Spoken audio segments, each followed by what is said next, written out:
Got a DFO at the gym?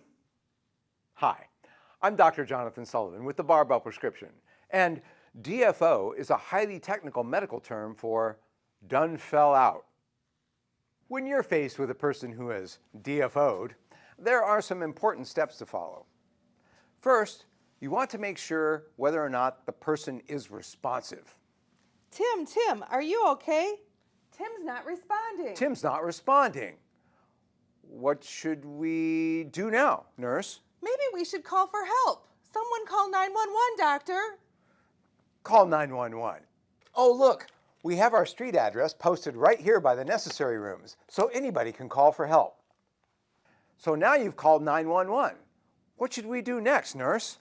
Maybe we should get the AED, doctor. Good idea. AED stands for Automatic External Defibrillator, and they're located in many public places. Here's ours. These machines are able to recognize and treat life-threatening dysrhythmias and drastically improve the chances of survival in the event of a cardiac arrest. If you don't have one at your gym, you should. Bring the AED here now, doctor. Begin by laying the person flat on their backs on the floor and turn the AED on.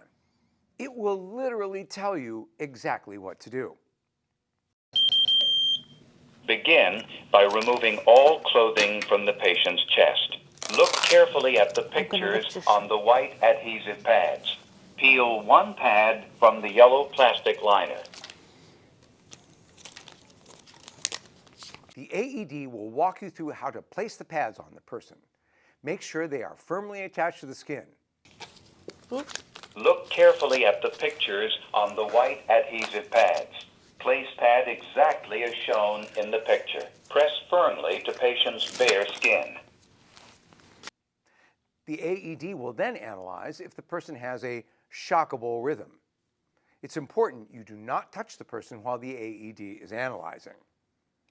The AED will then advise and deliver a shock if it senses the right kind of rhythm. Definitely stand clear if the AED is going to deliver a shock. No one should touch the patient. Analyzing. No one should touch the patient. Analyzing. Shock advised. Stay clear of patient. Press the flashing orange button now. Shock delivered. After this, you may need to start CPR. You can check to see if the person is breathing by looking and listening. Be sure emergency medical services have been called. It is safe to touch the patient. Begin CPR. Place the heel of one hand in the center of the chest, between the nipples. Place your other hand on top of the first. Push the chest down firmly 2 inches. Keep time with the beat.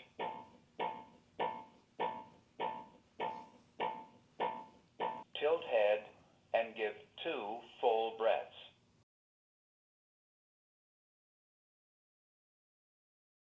Breathe. Breathe. Now here at Greysteel, we have a rescue breathing mask to make it easier to give breaths. Gently tilt the head back to open the airway and blow into the person's mouth or mask until you see the chest rise. Hopefully, by now, EMS has arrived to take over. And wouldn't it be great if we had emergency contact information for all of our athletes readily available? Guess what? We do. Now, this video is not meant to replace basic life support training. That goes into a lot more detail about how to give breaths and compressions to a person who is, not breathing or doesn't have a pulse. If you run a gym, it would be a great idea to take one of those classes. They are only a couple of hours long and available all over the place. Here at Greysteel, we're mostly staffed by healthcare professionals, so this kind of thing comes naturally to us.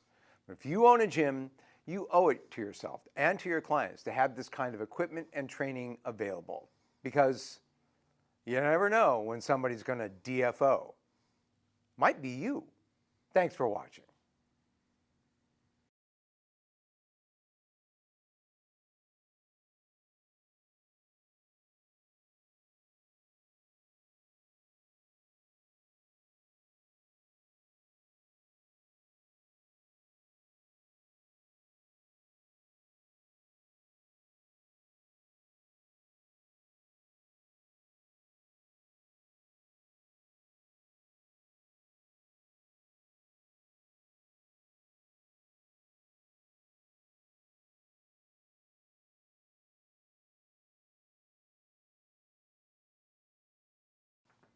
Which is it? Which is it? I'd take them off fast, actually.